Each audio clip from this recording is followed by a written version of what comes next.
It's a classic computing interview session.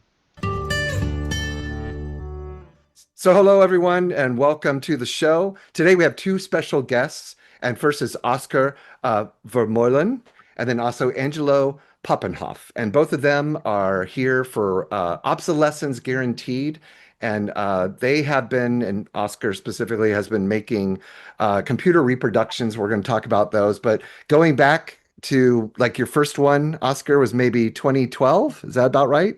2013. I got mine in 2013. Yeah, around about that time, I started with a Kim Uno, like a little replica. Oh, okay. And after I made a PDP-8, and the funny story is I just made it for myself. It just happened that the guy that made the front panel for me said, well, you have to buy 4 square meters of acrylic. So shall I make 50 panels? And I thought, okay, I'll find 49 idiots, and I did. Yeah, so yeah, go ahead. So you started off with the Kim Uno. Is that? Yeah, that was just like that got me into making replicas. I was just into collecting retro computers before. Right. But I bought the Kim 1 and it didn't work. And I thought, well, anyway, it's a museum piece. Let me build a replica with a little Arduino for like $10. And that was still about 2013 or maybe 2012-ish? It was 2013, I think.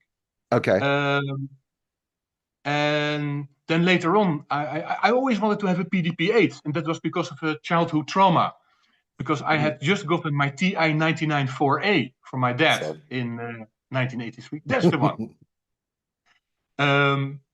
So I invited this computer science uncle over, and I proudly showed him the TI-99 and what I could do with it.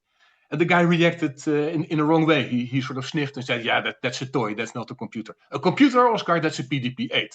So I was like 13 at the time. I thought, damn, I should get my hands on a PDP-8. And for years, I tried to get close to one. But in my birthplace, Holland, they were not very common. They were only like in industry and science, and you could, as a teenager, you had no chance of getting there. So I never got the PDP-8, and it sort of always remained in the back of my head. And then a couple of friends of mine bought PDP-8s, restored them. My wife was not so enthusiastic because they're kind of big and kind of noisy. And she doubted my technical skills, and she said, you will never keep us running. They use a lot of electricity, too. For sure. Yeah. So I thought, let me just make a replica. How hard can it be? So I kind of obsessed over that and made one, the PyDP-8 then, because there's a Raspberry Pi behind it. And then because I had these 49 extra panels, I thought, let me go to a vintage computer festival and show it off. And, like I said, find 49 fellow idiots. But it turned out there's many fellow idiots in the world. A lot more idiots out there, huh? To be discovered. Plenty more. Yeah. So in the course of the following years, my dinner table, 1 week per month, changed into like a PyDP-8 factory, and I made like a couple of thousand of them actually. And then I thought, okay, apparently there's the whole community sprang up. We had lots of fun. People started programming this thing again. New software appeared. Somebody wrote a VI editor on the PDP-8. Another one wrote a fourth. A friend of Angelo's wrote a B compiler, if I'm not mistaken. Yeah. I thought, okay, this is fun. There's like a community out here. So I made the PyDP-11, and then afterwards the PyDP-10. With PDP-10 was DEC's mainframe machine, if you want, with Lars Brinkhoff. Mm-hmm. And then Angelo and I got together and made the PyDP-1 as the latest project last year. But it's a passion project. And Jose hopes to grow it into doing technical stuff for other companies, but making the PyDPs, that's clearly a project of passion, not so much money. I was actually an economist before, always with the passion for vintage computers. Mm-hmm. And these days, I'm basically I spend full time almost on these things. Well, I know in arranging the interview, you mentioned that you'd be working with Angelo. So what are you two doing together? What are you guys? What are you doing, Angelo? I think I would say we mostly divided up the work to me doing the software and Oscar doing the hardware. So especially like in the beginning, there was of course a lot of like circuit design and sending off ordering things from PCBs from China and LEDs and like getting everything together. and also the whole company side of things. And my task was, or what I wanted to do was write a very accurate emulator of the machine. Because of course you need to simulate the machine as well. You can't just have the panel, you need something behind it. And so that was something I wanted to do, and which I've been doing. So the idea is to not just replicate the behavior of the instructions and so on, even if you do it like in a somewhat accurate way, but to simulate the machine like at the level of the memory cycles, where you have a couple of different time pulses where certain things happen in the machine, because you can see almost the whole state of the machine on that panel. Like there's not really much hidden from you as far as the state goes. And I just want to have that accurate, because we want to have accurate lights, and it should respond just like the real machine. And that's what I like, to like get deep into a machine and recreate it, to understand it, and to have something to play with as well. I get it. And I think that's very important, right? Because, you have a physical reproduction of the machine. So it's equally important that the experience of interacting with it is reproduced accurately, right? Or else it's going 100,000 times faster and whatever. And like you could simulate the machine differently without like recreating the hardware essentially, but then you would, like when you have to light a lamp on the panel, like there is nothing behind it that you could just that you're simulating. It's just you'd have to pretend there's something else, but that to me is not very satisfactory. And also like single stepping, many emulators can't single step by a memory cycle, which is something the original machines usually could do. And so there's this single cycle switch on the machine, and it has to do the right thing. And so that's why you need to simulate the machine at a low level if you want to have a really accurate experience for the panel. Okay, very, very interesting. Yeah, it's kind of funny because we went on 2 holidays together, sort of development sprints for this machine. And the way that Angelo writes the simulators is he looks at the schematics and then captures the schematics either in VHDL for an FPGA or in C. Verilog. Or Verilog, beg your pardon.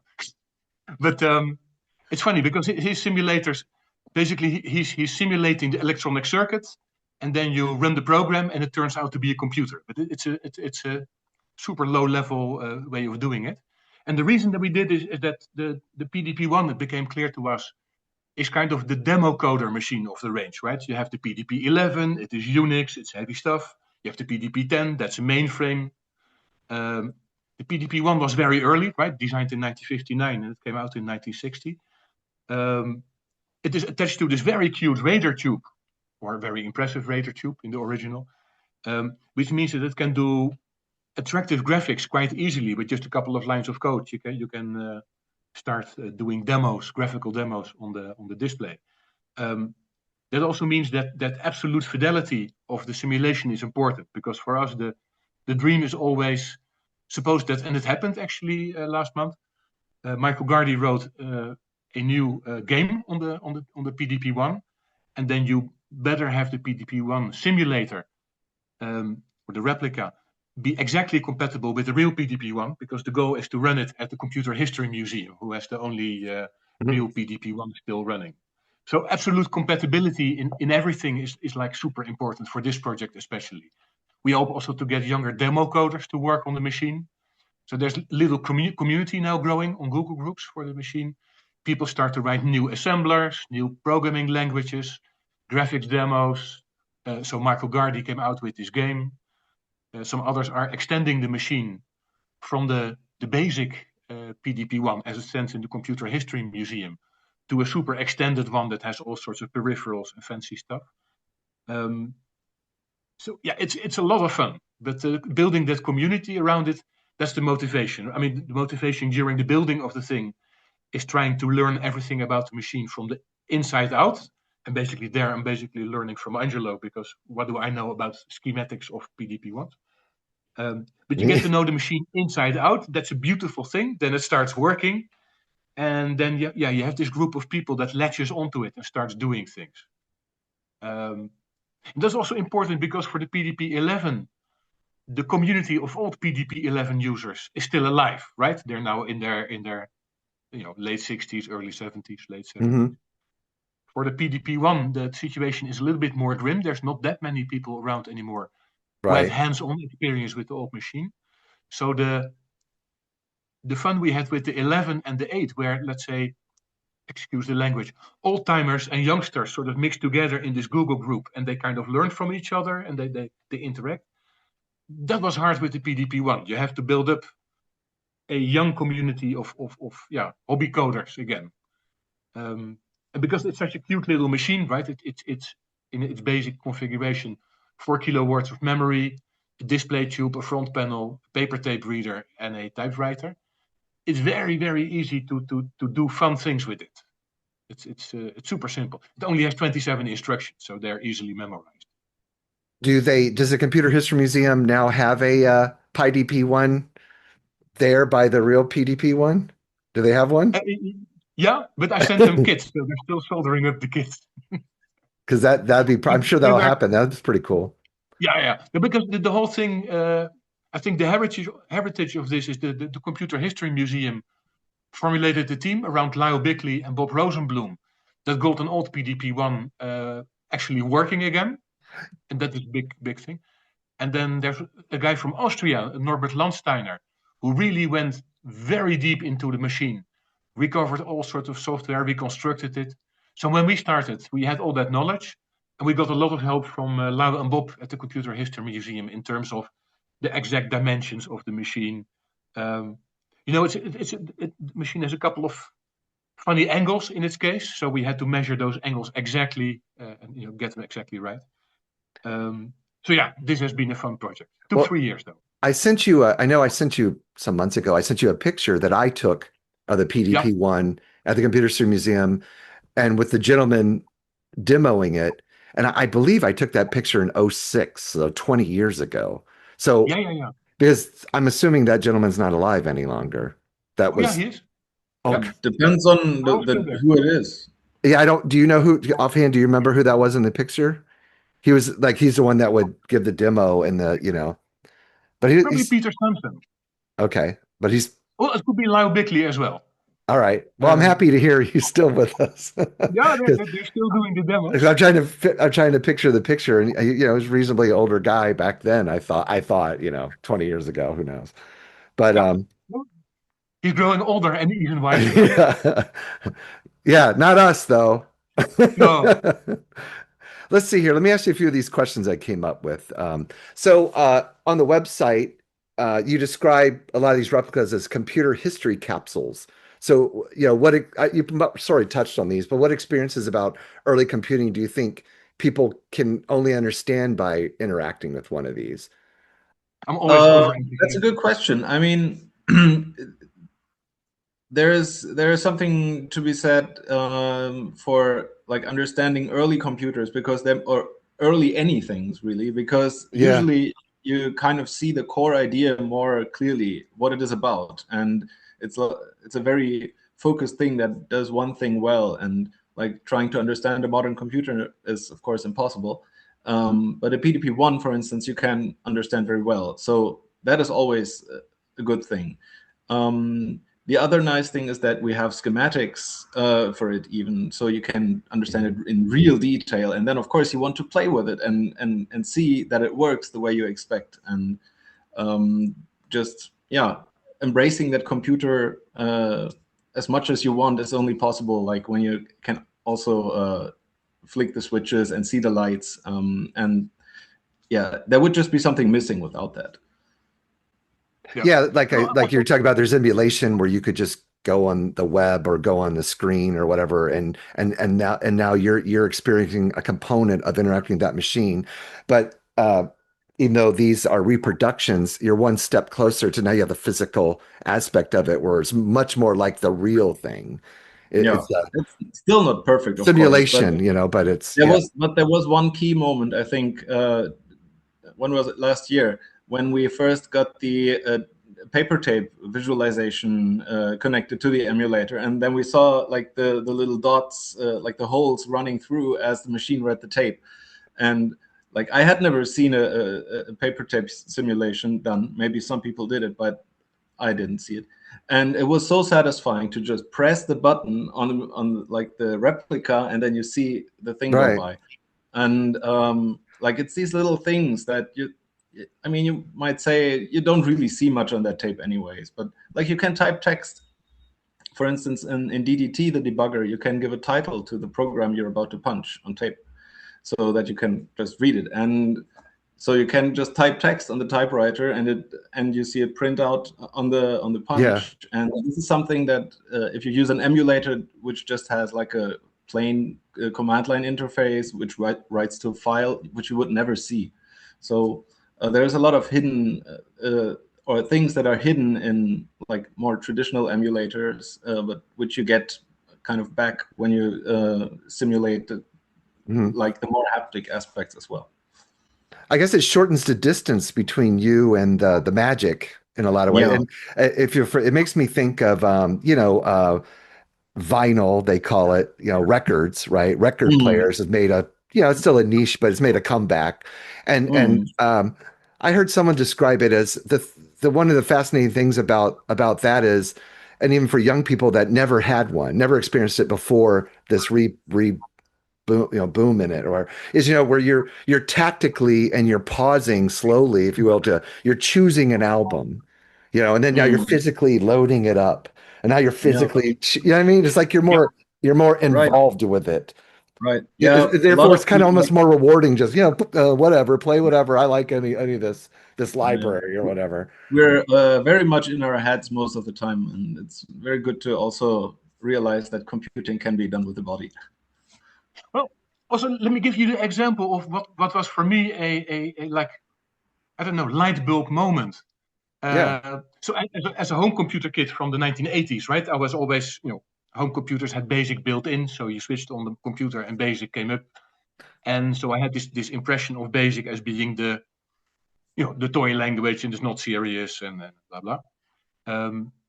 If you try one of these front panels and you develop in the pre-period BASIC, you start to see that BASIC and Vocal, the other language, were kind of revolutionary, because do this physically on one of these replicas. You're starting to write a program the old style. So you load up the paper tape with your editor. You start to tape in your source code on another paper tape. You load the paper tape with the macro assembler. You load your paper tape with the source code. It spits out the binary. You load the binary again on the front panel, and hey, I made a bug. Yeah.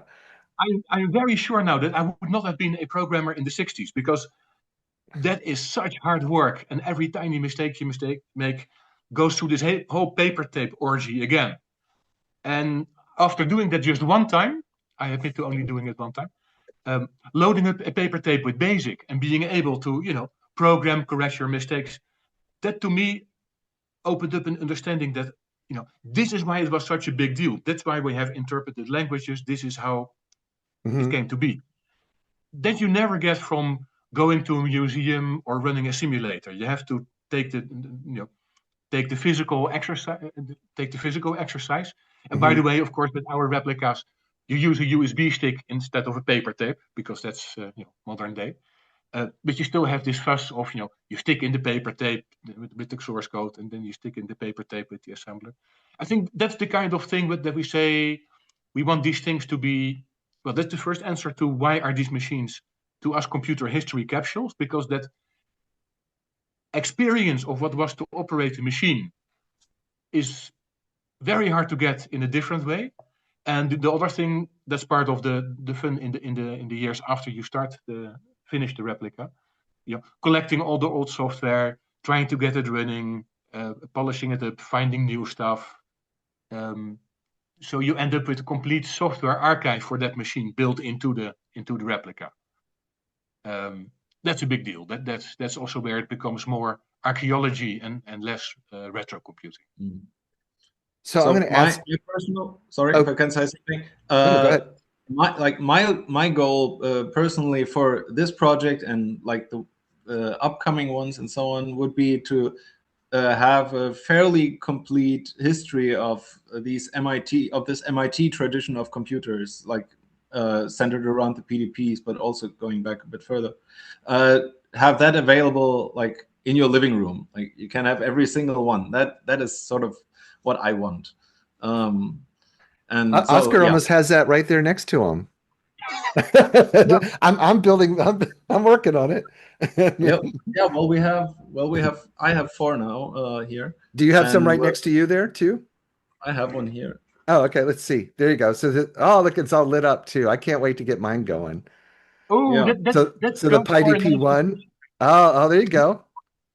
So you see that I have a blue one and he has a white one. Yes. Yeah. That's so talk about that. What was the deal with the blue and the white?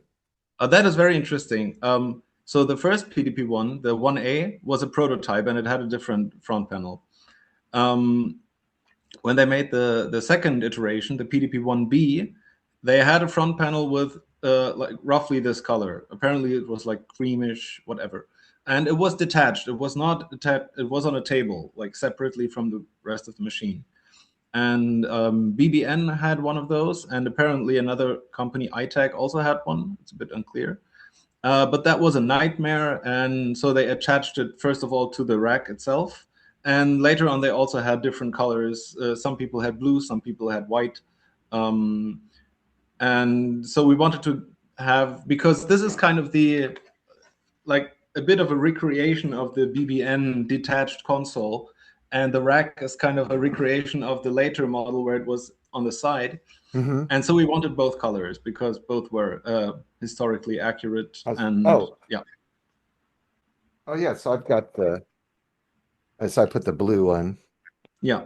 Yeah. If you know the one from the Computer History Museum, then of course blue will look right to you. Yeah, right. Because it's the first and only one I've ever seen. Right. But like there are also a bunch of old pictures with a white panel, and this is something I wanted as well. I prefer the white. And so we just have both, and everyone can choose.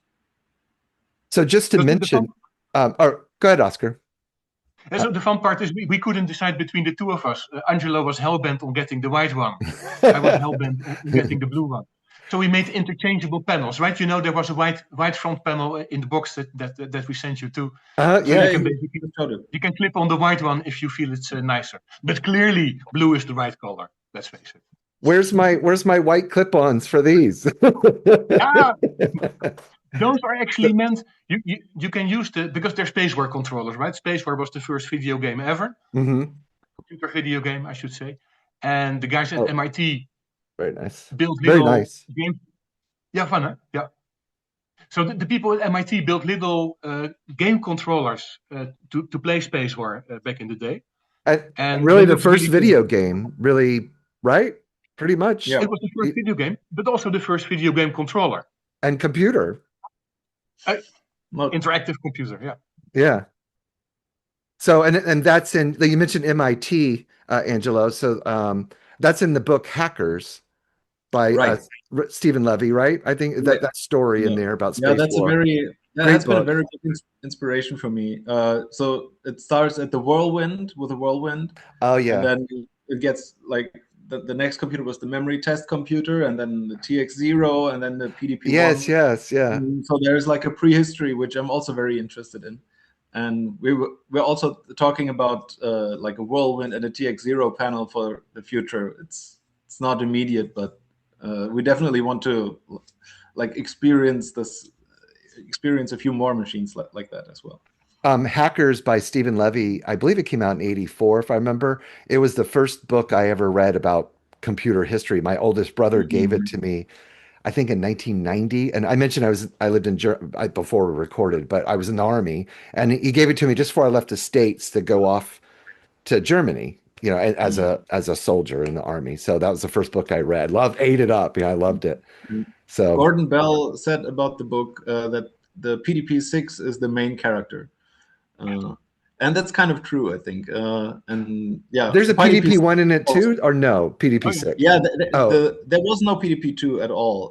But the PDP-1 is also a big part of the early story in the book. Yeah. And then, like you, I read the book Hackers, and I thought, okay, there's this whole history, this whole human history behind these machines.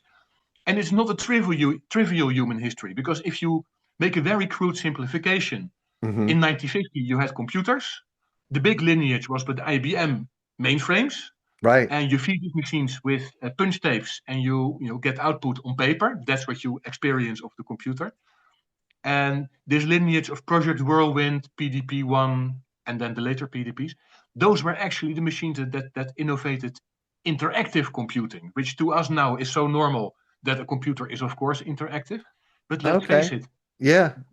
The revolution that happened at MIT, and then later with DEC, was indeed this idea: you sit behind the computer, you interact with it, it talks to you either to the front panel or a terminal. Yeah, okay. And this interactive computing is what leads to the present. Batch computers are a different breed.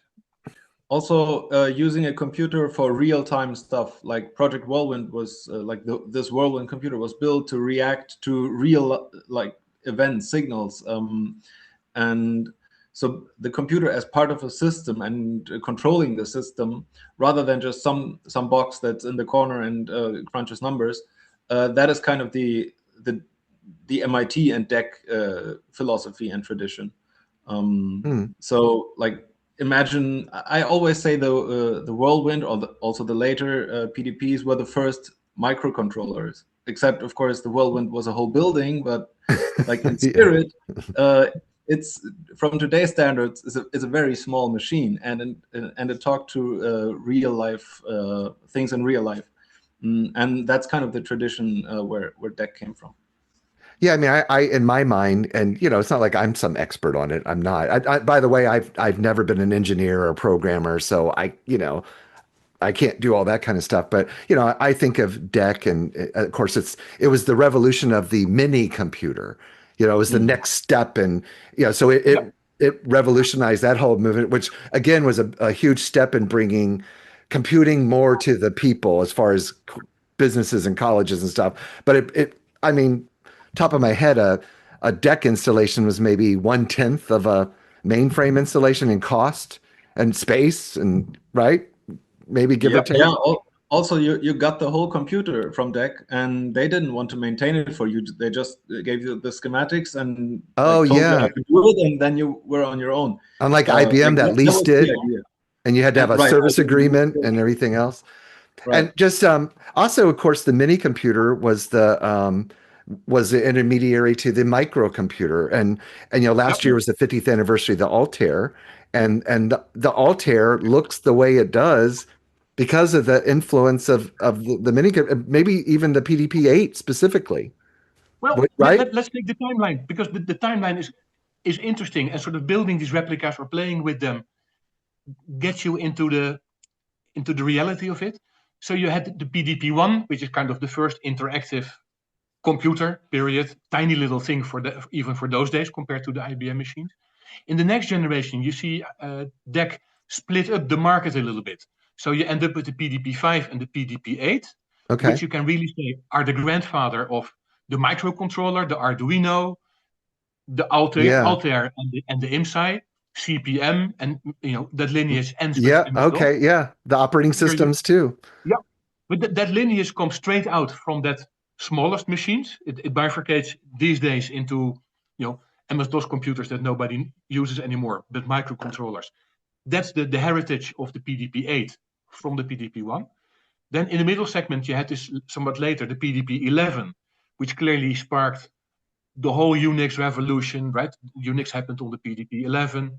That ends up with and I didn't know that. I didn't really know that. So that's but the lineage is interesting. And you can see it. And the PDP-11 is the first normal computer. If you use it, you think, it's kind of normal. It's like Linux, it's Unix. And also the architecture looks very normal to us because it was so successful that it defined normal. So that's where today's computers come from. And then you had the branch of the mainframes. IBM also did this PDP-10, which was really a behemoth, 36-bit machine costing millions. That machine, you can say, in terms of hardware heritage, went the way of the dodo. It went extinct. But in terms of software development, the PDP-10 was where the open source guys got their ideas about the open source movement. You see all the Free software. programming languages. Like we have to be like with the terminology, free software. Open source is a later term. But the GNU project and free software, that Emacs and Lisp machines. And so correct me, but the PDP-10, that is where was it TOPS 10 operating system originated with that, which CP/M is kind of a clone of, and then MS-DOS? Yeah, I mean, TOPS 10 set the user interface standard for decades to come, I think. But that was with the PDP-10. Is that why it was called that? Yeah. Okay. That was the PDP-10. From that comes then the OS/8 operating system of the PDP-8, and like you say, CP/M, and both of us share a passion for CP/M machines, I think. So CP/M is basically TOPS 10 shrink down. You take out the multi-user part, you take out the fancy part, and you're left with a single user interface. But that absolutely comes from the top 10 origins. Yeah. Let me share something with you two. I have it. Oh, right here. I'm trying to get a club going. So I'm in Jacksonville, Florida, which is northeast Florida. And I had started a group in Atlanta, as you know, Oscar, the Historical Computing Society of Atlanta, and then the VCF Southeast. So trying to do that here in my hometown, and it's slow going. But we had a club meeting on Saturday, and we watched this film. And you guys, have you seen this film before? Yeah.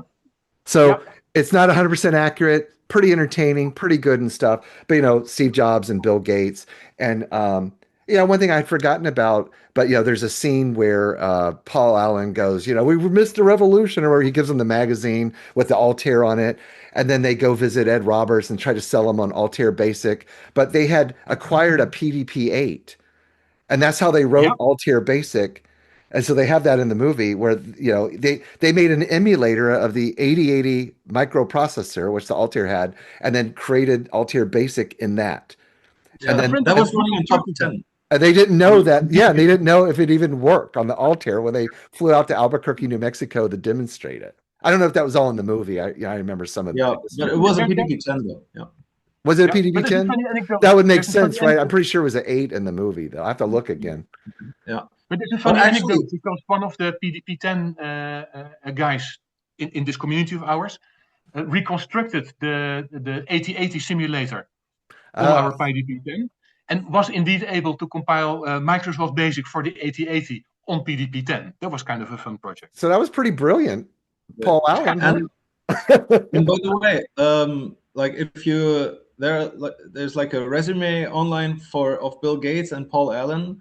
From like, I don't know, back in the day, and they said they gave for experience, computer programming experience, assembly language, including for PDP-1. So both Bill Gates and Paul Allen have done PDP-1 assembly apparently. Yeah. Well, actually, Paul Allen, maybe it wasn't Bill Gates, but Paul Allen for sure, I know. Bill Gates issued a YouTube video 1 or 2 years ago, which is mislabeled PDP-10, but has him talk about the PDP-1 game that he apparently once wrote. Oh, okay. But there's more funny anecdotes, right? Because we talk about where did the microcomputers come from, and particularly also where did the software from microcomputers get their inspiration, and it was indeed from the PDP-1 machines. So one of my maybe not proud moments, but fascinated moments is when Steve Wozniak wanted a PDP-8, because apparently that was the machine that inspired him as well. Before the microprocessor came out, he was already looking at these machines. And his first computer experience was PDP-8, actually. And if Paul Allen, clearly the PDP-10 was a big thing. If I remember correctly, too, one of the stories, the story that surrounds, at some point in there, Steve Wozniak told his father, something about like computers cost as much as a house. And he told his father, like, I'd rather own a computer and live in an apartment.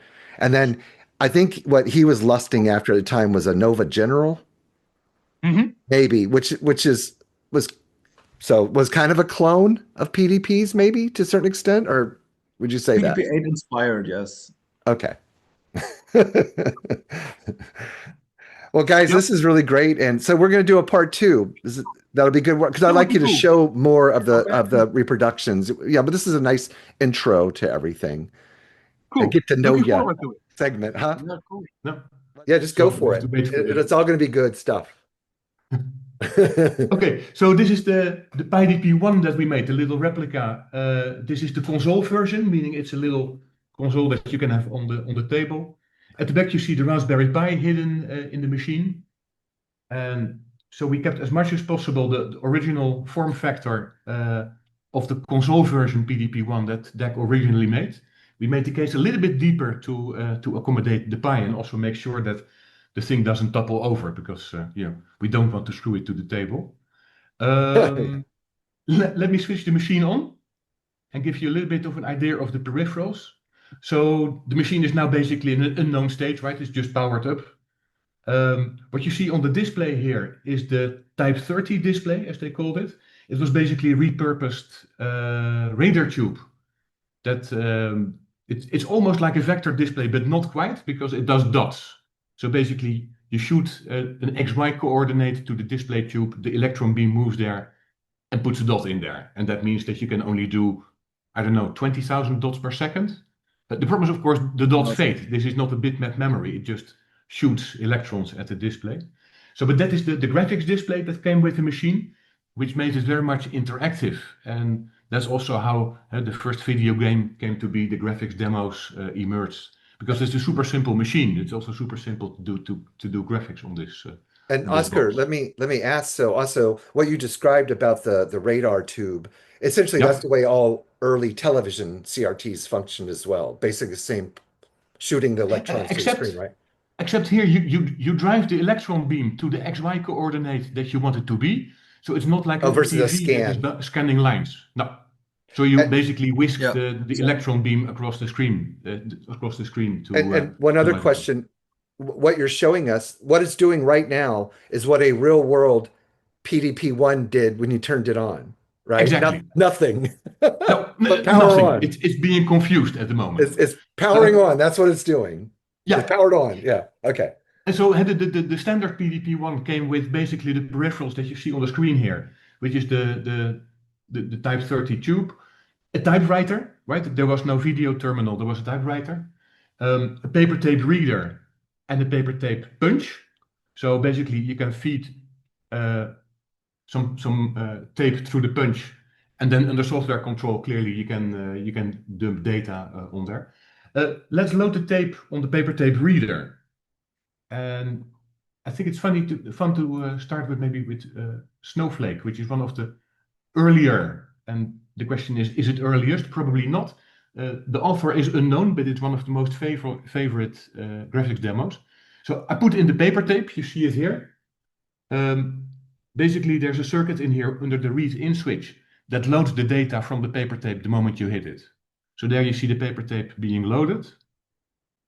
And the last instruction is a direct execution instruction, a jump.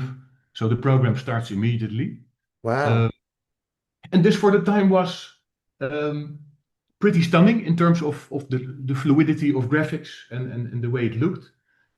It's quite a simple program, actually, and all of these sources have been preserved and recovered. So it's also interesting to look at the software source code for this.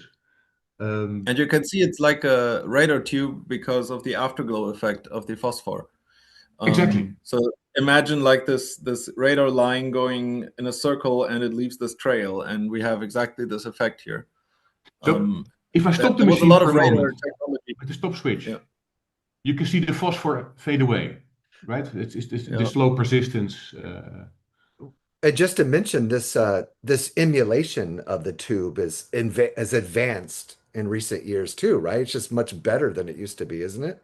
This type of I have Angelo to thank for that. Oh, Angelo, you did know that. Oh, okay. This is my I don't know, like third iteration or something of it. So this one is OpenGL based with shaders and everything. It's still not like still not quite happy with it, but it does the job for now. And I wanted to add, like, the reason they used radar tubes was that MIT was into radar technology at the time, like for the war and so on. And so it was natural for a company that has close ties to MIT to have radar tubes available. Mm. Wow. Yeah, we saw them on later PDP machines as well, right? The PDP-6 and the PDP-10, they all used a variant of this technology. Right. Yeah, that was like the controller was also done by Ben Gurley, same person who did the PDP one itself. So it's like done by the same, like it's one project done by the same guy. Wow. Because as I understand it, the provenance of the machine is you had something right after the war called Project Whirlwind, which was the first interactive computer at the time. So you didn't feed it punch cards and waited for the paper to come out. You could actually interact dynamically with either the user or data that came in interactively. From that you get the TXO and the TX2, and then afterwards some of the people, Ken Olsen, Ben Gurley, founded Digital Equipment Corporation, and this was their first design. Apparently Ben Gurley, who was a bit of a genius, put it together in 3 months, right?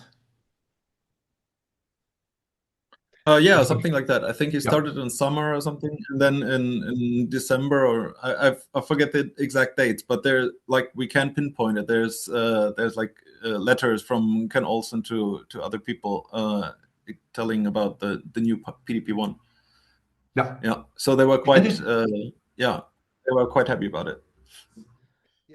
And so now maybe we should do what everybody does, and it annoys me, but I'm doing then the same. To play a bit of Space War. Sure. The very first computer video game, if you want to be precise. Yeah. Written on the PDP-1 at the time, and that was a bit of a sensation.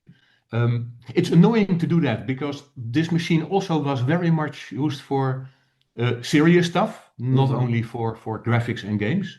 Right. Keep in mind, with 4 kilowords of memory, it was a tremendously simple machine, right? It has, I think, 27 instructions. It is a very basic machine, but amazingly also it was the heartbeat of the Arpanet in the early 70s, where all the firmware to the imp routers was actually sent to the imp routers in the field through a PDP-1. You also have quite a few programming languages. One of them is Lisp. Quite fascinating story. But yeah, let's first do Space War, because that's how you do it. And it makes me, I don't know why, it makes me think of like some famous actors, like Don, what was his Sir Alec Guinness, who was Obi-Wan Kenobi in Star Wars. He had a very long career as a distinguished actor, but then later in his life he was only known for Obi-Wan Kenobi, and it kind of annoyed him for a while, and then he sort of embraced it. True. Because this machine, of course, is the machine on which things like the first software debugger, the first interactive debugger, was invented, the first text editor. So this machine has tons of serious firsts. But then everybody... the first debugger was actually, I mean, there was a debugger before that for the TX0. I don't know if it's the first, but probably not quite. I mean, well, I don't know. But UT3 was the first debugger for the TX0. Right. Yeah, okay. This was a direct inspiration of it.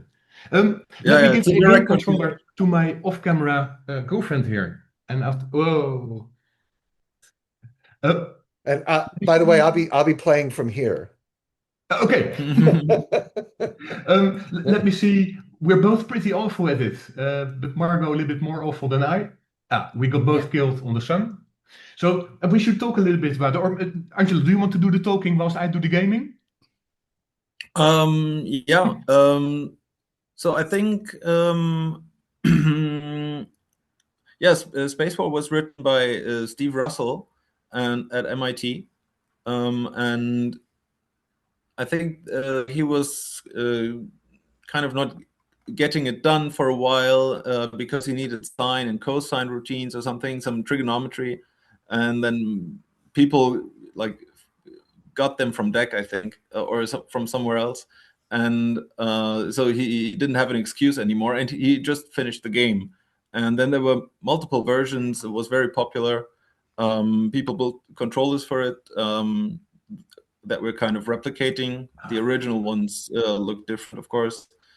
There are also a bunch of options for the game. So if you flick the send switches on the front panel, you can like turn off the sun or the stars. There's a 2-screen version as well, where you're like which is kind of like first person, still like from far away like this, but you're centered on your own ship. Each display shows a different ship in the center. Apparently DEC used it to test new PDP-1s that they built and left it in core memory for the customer to try out. I don't know if that's just a myth, but it sounds believable. Yeah. So Space War was also ported to a bunch of other systems, like the PDP-6, of course. There's PDP-8 and 12 versions, and I don't know, like, yeah, lots of versions of Space War around for sure. I'm giving you and the Starfield actually, I believe, is also like actual like observed astronomical data. Like, it's not just random dots. There was a lot of effort put into it. Hyperlink. Oh, look at that. I'm giving you bad footage because a proper Space War gamer, and lots of people at MIT were proper Space War gamers, they know how to play the gravity of the star in the middle. Yeah. Because you're supposed to shoot each other, but then the gravity of the star makes you at risk of crashing into the sun. Does the gravity of the star affect the shots too? No, it just affects the starships, at least in this version. Right. Yeah. There's also different versions of that. Yeah. But maybe you can flick some of the sense switches to show the options. Maybe you can turn off the sun. I don't know which one it is, but what version is this? What version of Space War would you say this is? Or did you say? This is 248, I think, right? Is that yeah, something like that. Is that way late into it, or early? Reasonably late. Really late. Okay. Bang. Oh, so, wow. If you eliminate this version, if you eliminate the star, it's a lot easier to play. Oh yeah.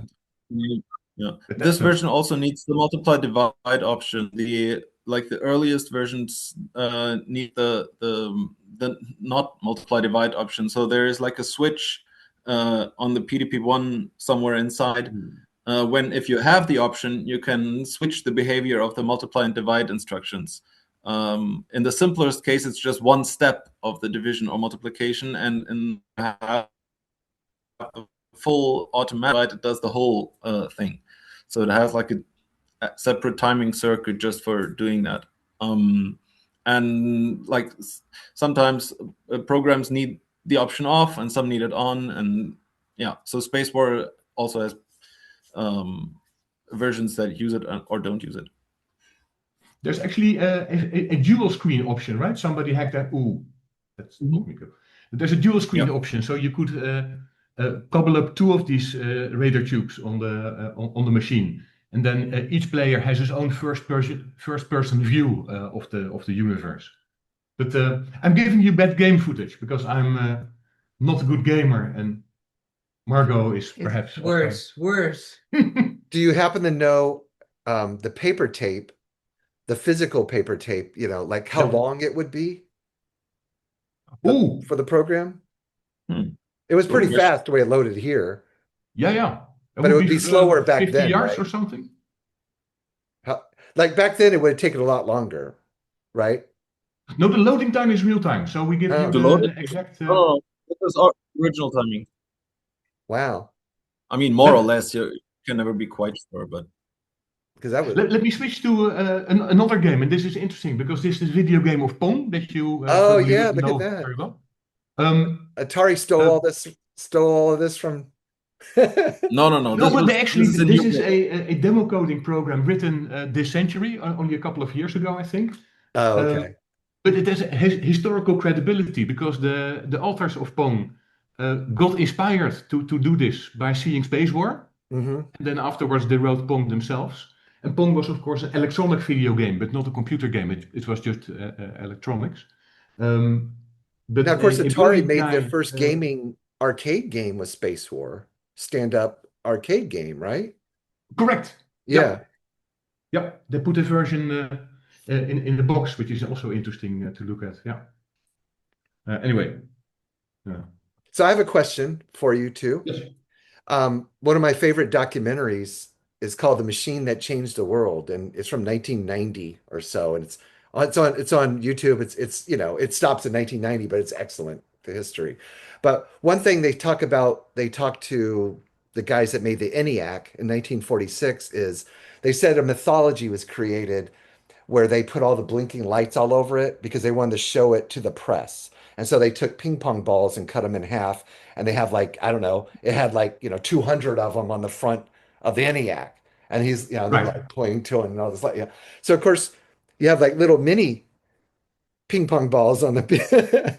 But anyway, my question is here, did they really need were all those lights on the panel there really necessary, really important? Or Well, Yeah, I mean they show essentially the whole state of the machine. So every flip-flop in that machine, so everything that holds it somewhere, has a light on the front panel or on.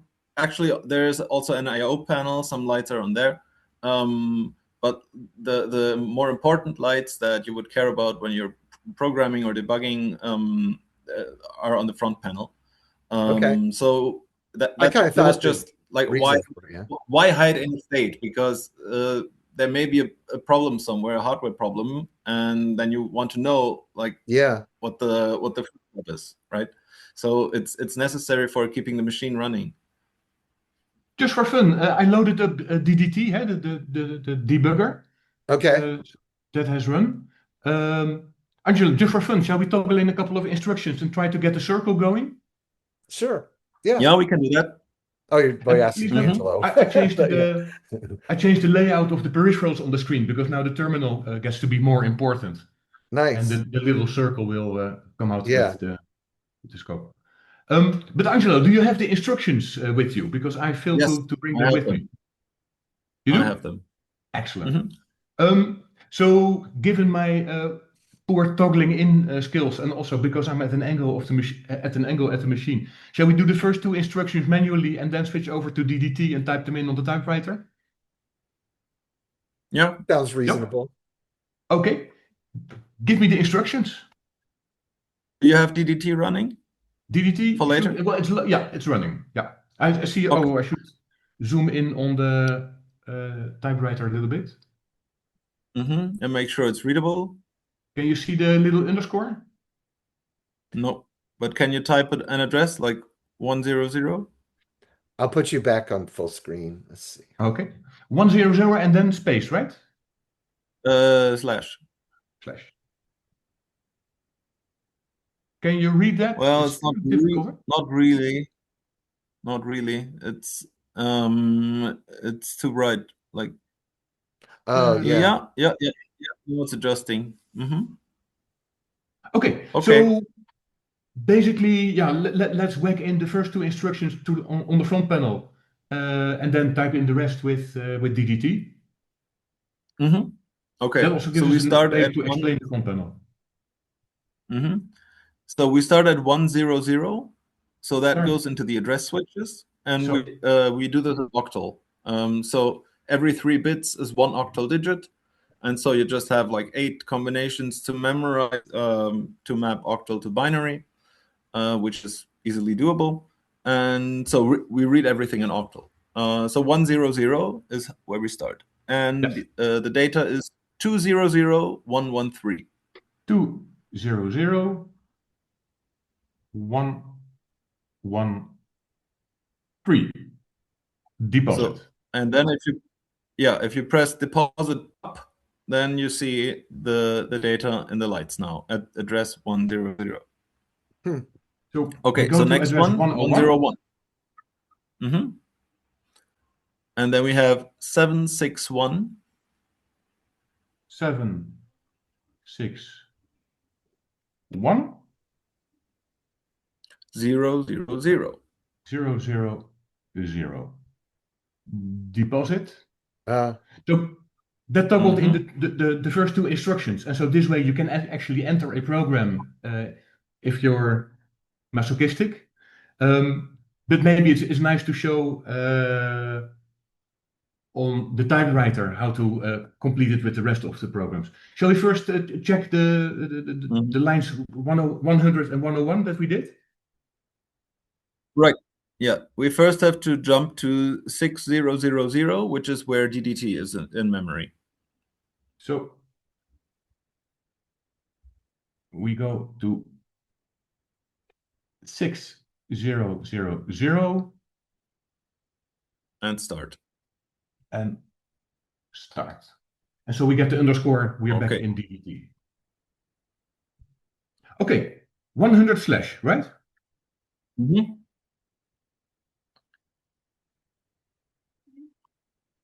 Mm-hmm. Did I make a mistake there? That actually does not look right. No. Let's So correct if it. you press equals, you should see what it is in Octal.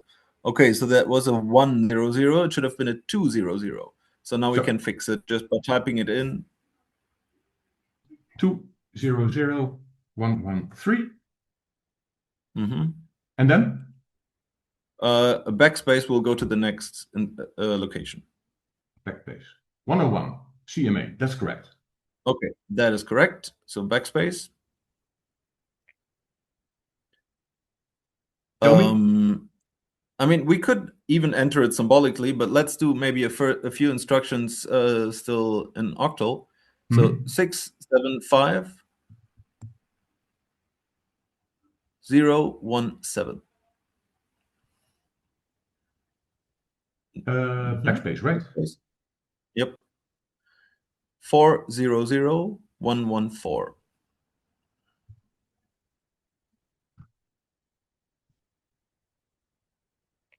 Okay, Here, so maybe we should do it symbolic. Second? Yeah, maybe let's do the symbols now. So DAC 114. So that is deposit accumulator, and 114 is a memory location for the Y coordinate. Then Leo 114.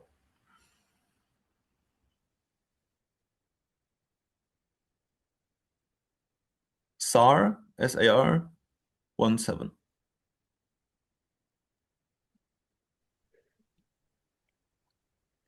Add 113. DAC 113.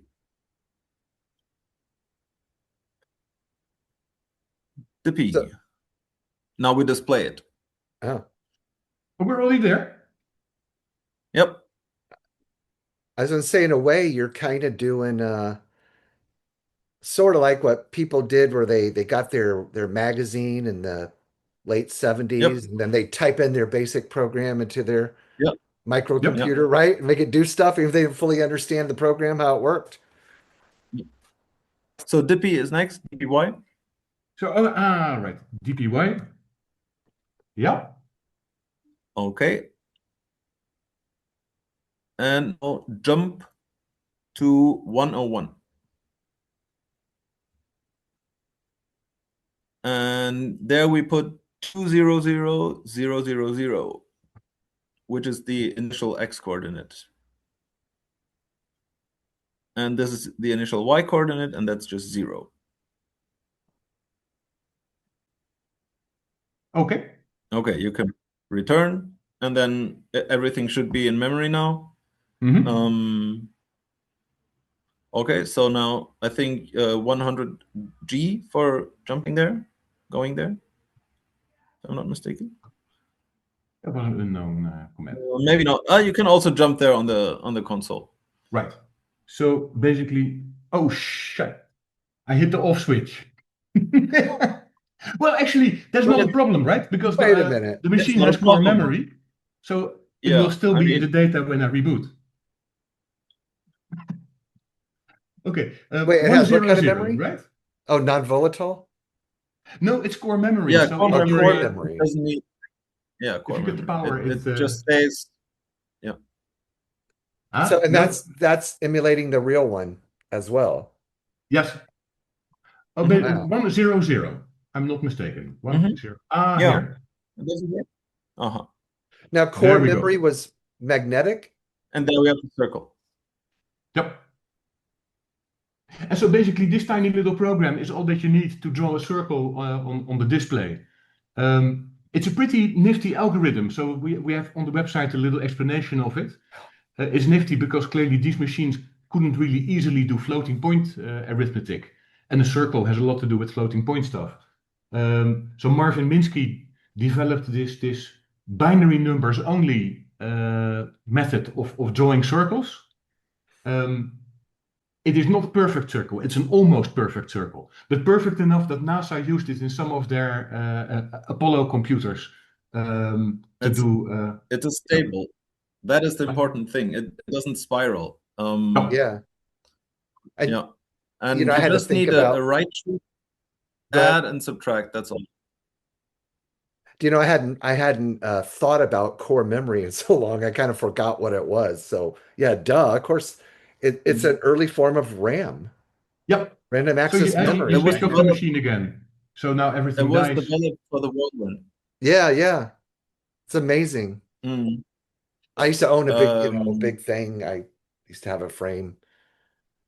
Jay Forrester used to say that first they had to convince the world that core memory was a good thing, a good technology, and afterwards they had to convince them that they didn't think of it themselves first, because there was like a lawsuit of who invented core memory, and so first nobody wanted it apparently, and then they all said, "Oh, we did it first."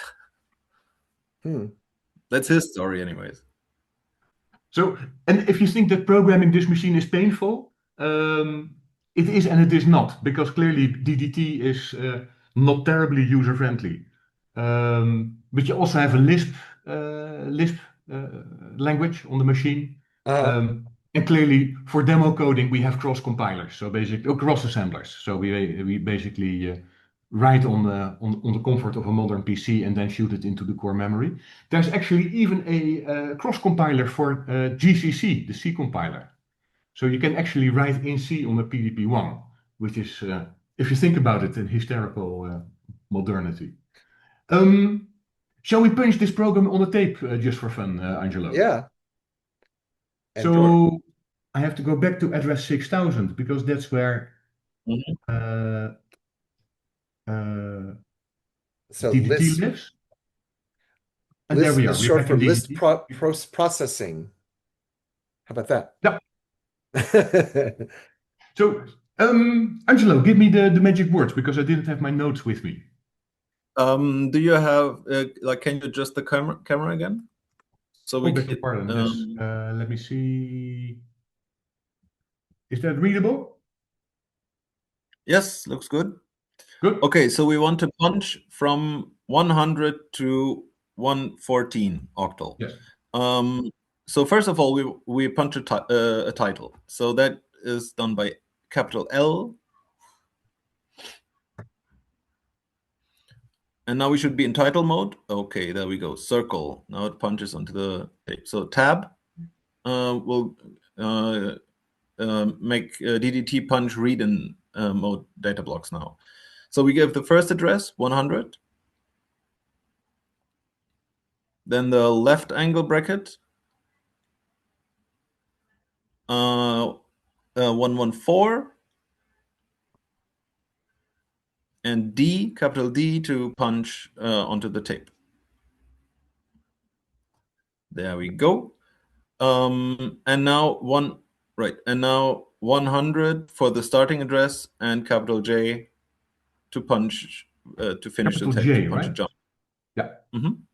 There we go. That's the jump. Yeah. Okay, and now we can rip out the tape, put it into the reader, and read it in. Exactly. You have the. I don't remember the hotkeys, but yeah, it's one of the function keys. I have to look. You want to save the tape? I can look it up. I don't have it. We should have it available somewhere. It's a bit annoying to having to look it up. So F9 saves the punch tape to a file. Sorry, F9. 9. Circle. Ring. And so now we can F7. With F7 we select it for mounting. So now we Into the put it reader. from the punch into the reader. Here's my circle. There we go. Yeah. So basically, if And we now now press the reader switch, and there we go. Yep. So that was the painful I mean, we development didn't. cycle, if you want. Yeah. There's also We a didn't clear text memory. editor on the machine. So one of the first two text editors ever. There was expensive typewriter, which was a bit of an ironical name for a text editor. And there used to be Tico, a tape editor that turned out to be very usable as a text editor. Tico has unfortunately seen its bits being lost in time. So we don't have Tico for the PDP-1 anymore, but we do have electric typewriter. So you can actually do the full development cycle of typing in your source code, saving it on the paper tape, assembling it with the macro assembler, loading it in debugger, testing the program, and circle around. And I promise you, if you do that once, this painful cycle of loading every step on paper tape, then you start to realize how revolutionary these interactive languages were, like BASIC, but also Lisp. Because the amount of time you are juggling paper tapes with this process is horrendous. It sucks the life out of you. So to truly appreciate how revolutionary things like BASIC and Lisp were, it's very useful to go through this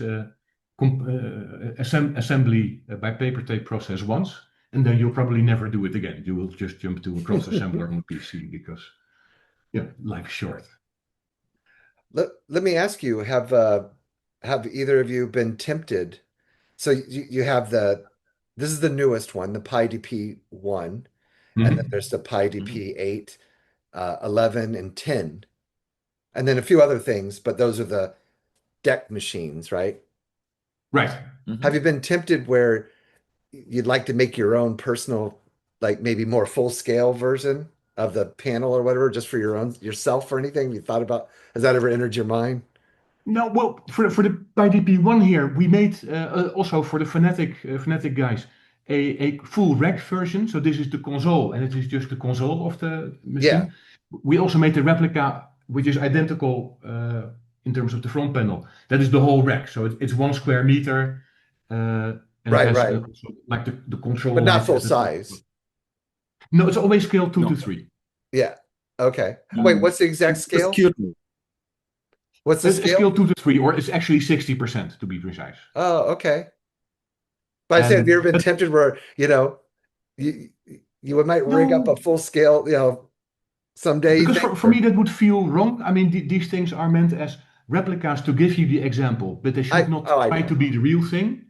And I would always feel that if you make a perfect scale 1-to-1, it's a fake. It feels wrong somehow. Yeah, okay. Personal thing. Also takes up too much space. Like the idea is that you want to have a lot of them, like in your living room or wherever. Right. And just like it's just nicer with small things. Yeah. Yeah. Oh no, it's beautiful. It's amazing. And so the whole idea we had is that these machines should be living room compatible, meaning that the loved ones also tolerate it in the living room. And for that, actually, Angelo wrote a second mode. What you see on the screen behind me is the GUI that displays everything on the Raspberry Pi itself. But it means that you need a monitor in the living room. We also made a version of the user interface that projects everything on the web server. So basically, on your laptop, you open up a browser page and you get all this data on your laptop. And that means that you just put the Raspberry Pi on or put the PyDP-1 on a bookshelf with just a power cable and then use it when you need it. Clearly, for us, it's also a point that these things are 2-in-1, right? It's a pretty perfect PDP-1 replica. It's also Raspberry Pi, so concurrently you can also use it as a media server or an ad blocker for your home network, whatever. That gives it more justification to live in the living room and blink its lights at you. But that's exactly why I need to order my Raspberry Pi 5 or the proper one so I can use the web interface. I say this is a 3B plus.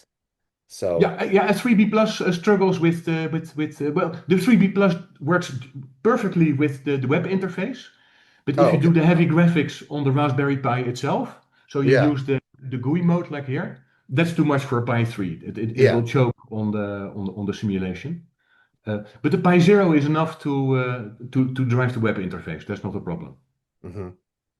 So, I gotta order me and a most Pi. of the time we use the web interface personally, actually, because this thing indeed lives normally in a bookshelf in my room, and is then the ad blocker for the home network at the same time.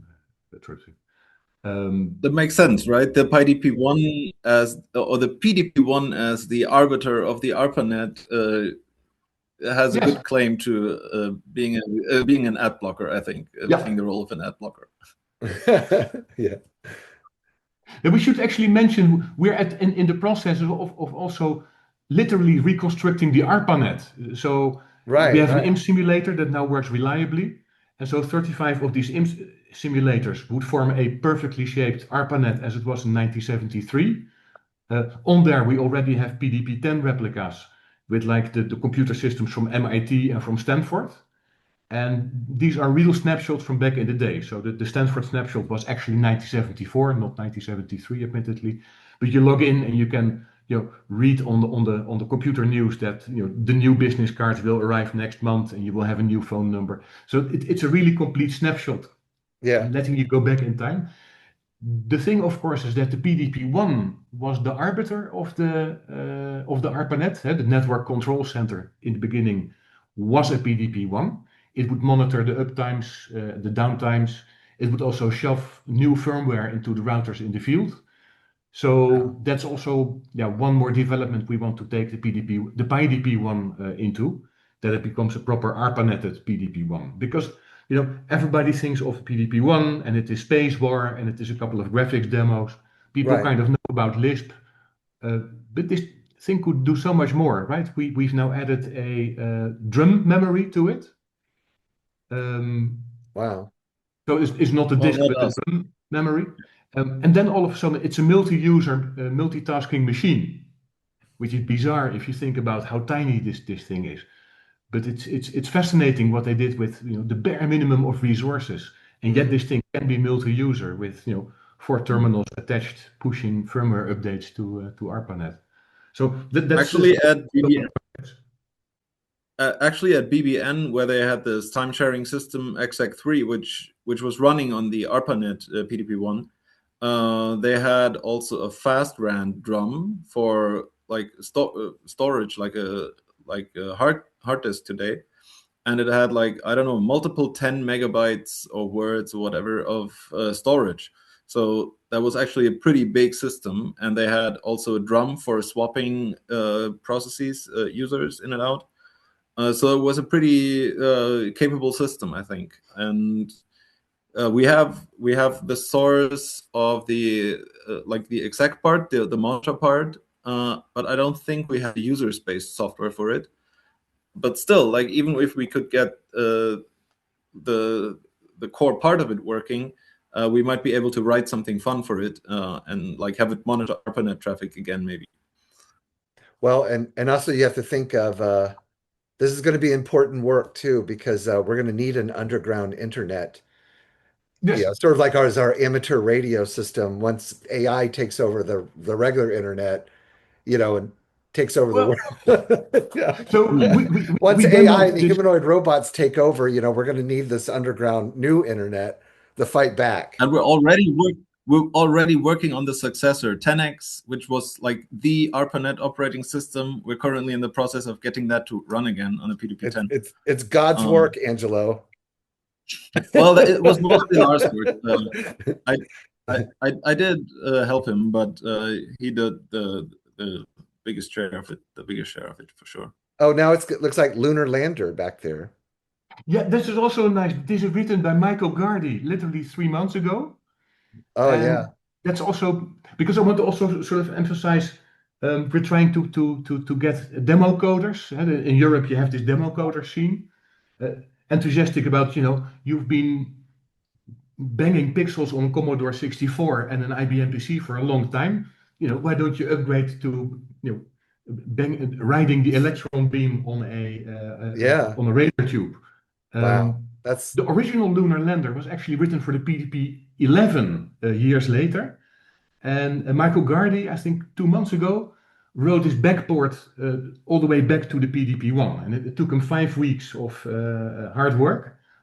But actually, I like this version better because it's a little bit easier than the PDP-11 one. And here I can land the lunar lander. I thought maybe I had a lunar lander Commodore 64 cartridge like right here, but I don't. I have one, but yeah, I used to play that all the time on Commodore 64. This was one of the other hugely influential games, of course. And also here, it was inspired by people having seen Space War and then saying, okay, what can we do more? Right. So both Pong and Lunar Lander, as different as they are, and like a decade later, they're directly inspired by Space War. So yeah, it's a beautiful, almost poetic thing that now Lunar Lander is brought back to the PDP-1 that started it all. And that sort of demo coding fun. I mean, you have lots of people now writing little graphics demos, cool effects. That's part of the attraction of the machine to me, because on the one hand, you can go very far and with this advanced multi-user multitasking stuff. On the other hand, cooking up a little formula that gives you a pretty graphic effect on the display is also satisfying, and with only 27 instructions in the whole machine. Wow. It's easy to write a simple program. It's bloody hard to write a difficult program because then the simplicity starts to bite you. But drawing a line or a couple of shapes on the display, it's not that hard, and it's kind of interesting to see where it all came from. Very nice. Yeah. I guess we'll kind of wrap it up here, though. Time sure flies by when you're having fun. Oh yeah, we can talk forever, but yeah, it's just so nice. I wish I gotta really start getting motivated to get mine up and running. And yeah, then what I I really may hope, follow up because a video and show mine. when we did the PDP-10, which is a replica of the PDP-10 mainframe, that's a hugely complex machine, and it is intimidating, and that requires some geek skills. This machine is so simple that we really hope to see people coding on it just for fun, bringing it in the demo coding scene. In my most optimistic dreams, get kids coding in assembly. If you want to do low-level programming, this is the machine to start on because it is so simple. On your website, is there like do you all have like a forum, like a discussion forum? You probably do, right? So there's a PDP-1 Google group. There's a Google group. A Google and group? on obsolescence.dev, there's a whole manual with all the instructions and whatnot. What is the next? I know I might have asked you the last time, the other interview. We'll be putting these together, but what's like the next event that you all might be showing these? You have something scheduled this year at all, or? Yeah, we're trying to make it to VCF Midwest again. In Chicago. Yeah, that would be that's the definite target. That would be fun. I've been there for a couple of years. So September 12th and 13th in Schaumburg, Illinois, outside Chicago. I hold great memories of that festival, because that's where sort of I showed the first PDP-8s and whatnot, and that started the whole ball rolling. Well, but this is the most adorable baby dinosaur of all, I think. It's just I think so too. The more I've gotten to see it now, and I want to make mine come to life now, because the more I've seen it, and now you showing me this stuff, I really want to start, fooling around with it. Yep. And 2 weeks, not tomorrow, but 2 weeks from tomorrow, we have our little vintage computing group here. So my goal is to definitely take all these and have them running for there. And maybe I can record some of that. Yep. Be a good follow-up. Keep in mind the Pi 3 that you have is definitely good enough, because then you use the web interface. Yeah. And the manual that we have explains it all. But basically the web interface means that there's almost no effort required by the Pi itself. The graphics are done on your web browser on your laptop, and then the Pi 3 is perfect. I mean, Angelo has developed the whole thing on the Pi 0, Pi 02. Yeah. So. Yeah. And I have one of those floating around somewhere. It's old though. That's my preferred Raspberry Pi for the PDP-1. Yeah, the Pi 02, we should say. Wow. Yeah. Well, thanks, guys. Thanks again. Thank you for your patience. Yeah. Thanks for listening. And please check out some of my other interviews at classiccomputing.com.